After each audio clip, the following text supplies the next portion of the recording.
madaxweynaha jamhuuriyadda Soomaaliland mudane Axmed Maxamed Maxamuud Silaayo oo warbaahinta qaranka Soomaaliland kula hadlay gudaha qasriga madaxtooyada gaar ahaan xafiiskiisa ayaa waxa uu si adag uga hadlay xaaladda guud ee wadanku maraya waqtigani waxaana uu madaxweynaha jamhuuriyadda Soomaaliland uu farta ku fiiqay qodobo ay ka mid ahaayeen doorashadii madaxtooyada ee 13 November ee la soo dhaafay dalka ka qabsoontay taasoo uu ku tilmaamay inay guul u hayd qaranka Soomaaliland sida ay ognahay maalintii Isniintii ee 13 November 2017 waxa dalka oo dhan looga dareeray codbixintii doorashada madaxtooyada jamhuuriyadda Soomaaliland doorashadii ee Mahadi waxay noogu dhacday si nabadgelyo iyo xasilooni leh doorashadu waxay si habsame iyo hufnaan leh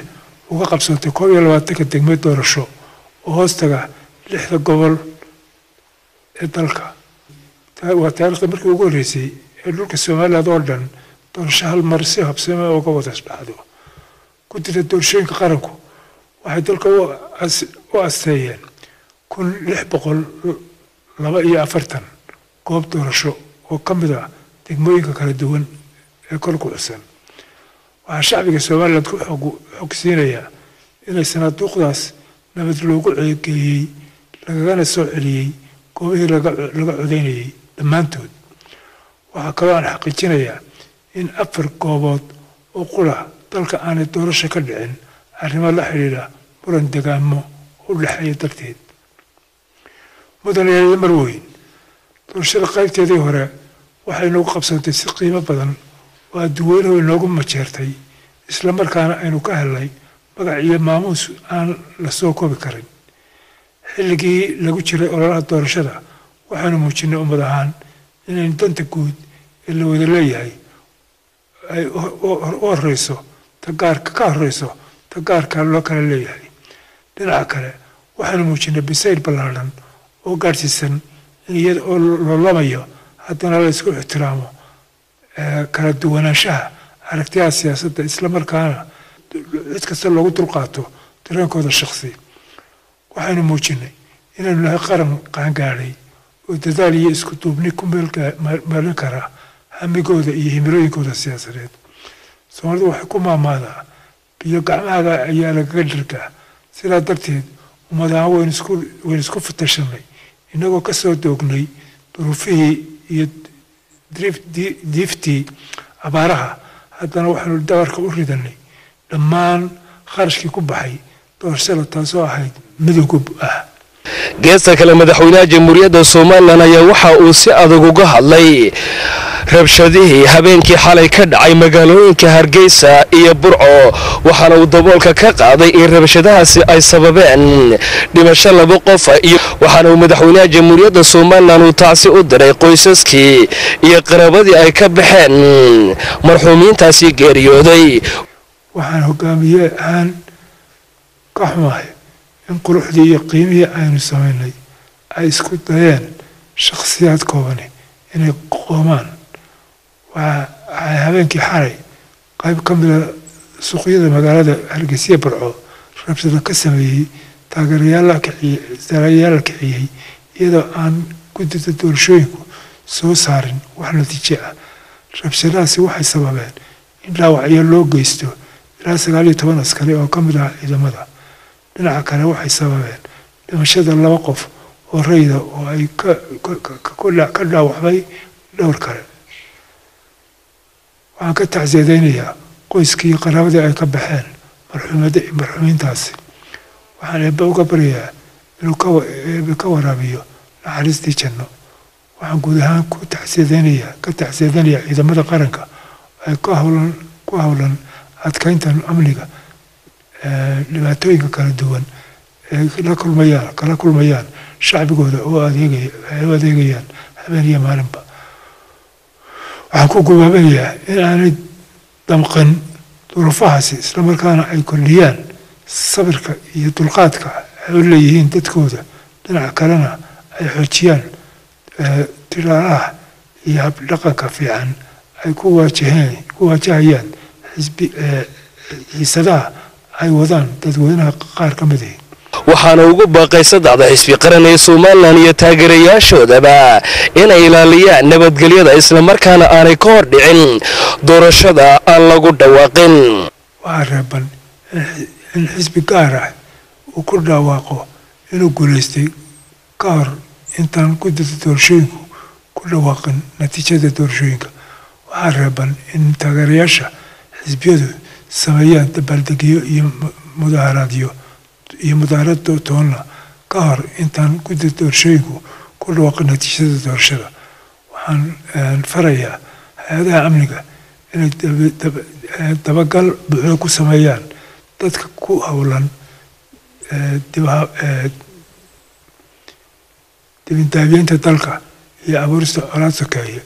waxaa waajib ah in la horkeeno garsoor iyo cadaalad madax bannaan. waxaan ugu baaqayaa musharaxiinta iyo madaxda xisbiyada qaranka inay xakameeyaan cadhada iyo catifada taageerayaashooda. dhinaca kale waxaa waajib ku ah inay taageerayaashooda ka caabiyaan banaanbaxyada iyo rabshadaha. mar kale waxaan ugu baaqayaa xisbiyada qaranka inay cabashadooda u maraan dalal sharci islamarkaana u hoggaansamaan anshaxa iyo awaamirta ay soo saaraan guddiga doorashooyinka qaranku. waxaan leeyahay murashaxiinta tartamaysa ha filanina inaad guulaysataan qura, hase yeeshee waa inaad filataan oo cindigiina gelisaan guul iyo guul darro. waxaa kale oo madaxweynaha jamhuuriyadda somalilan uu fariimo kala duwan oo muhiim ah uu u diray shacabka somalilan, waxaana uga digay in ay fadqalaleeyaan doorashada madaxtooyada ee aan lagu dhawaaqin. maanta guul weyn ayaynu gaadhnay, taasoo ku markhaati kacayo nacaybka iyo nasteexuba. sumcad iyo sharaf weyn ayaynu ka helnay qaabkii doorashada dalka uga dhacday. taasna waxaa si rasmi ah oo markhaati ka kacay warbixinta ay si daayeen goobjoogayaasha caalamiga ah ee kormeerka ku sameynaya gobollada iyo goobaha doorashooyinka dalka. sidaa darteed waxayna la gudboon inaynu adkayno amnigeenna islamarkaana aynu wadajir u ilaalino liibta iyo guusha. waxaan hambaliya halkan uga jeedinayaa xubnaha guddida doorashooyinka qaranka iyo howlwadanada sida ay u guteen xilkii iyo waajibaadkii saarnaa. waxaan kula dardaarmayaa inay inta hadhay guntiga dhishiska ka dhigaan oo dadaalka iyo daacadnimada halkaa ka sii wadaan. dhinaca kale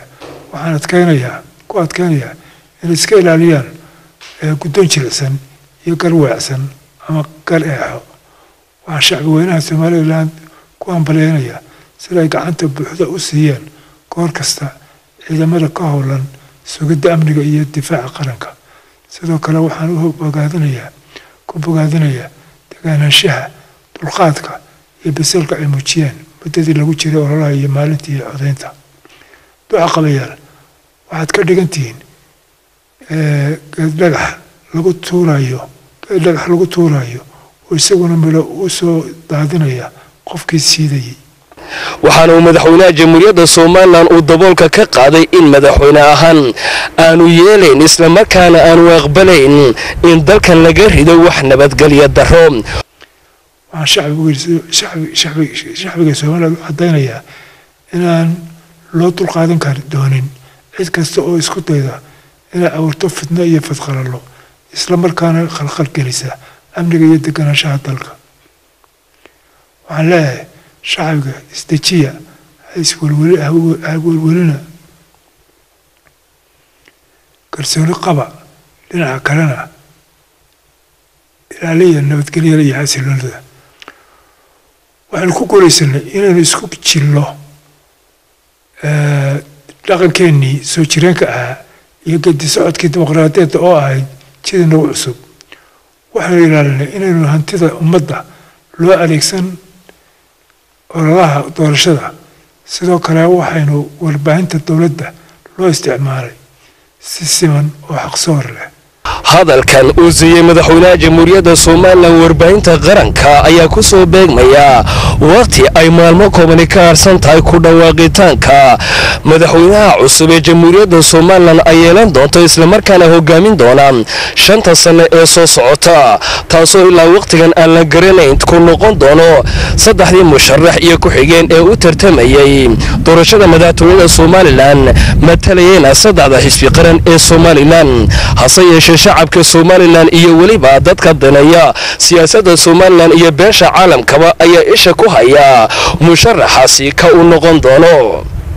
axmed saki daahir xasan iyo cabdi cumar jibriil warbaahinta qaranka somalilan gudaha qasriga madaxtooyada somalilan ee hargeysa.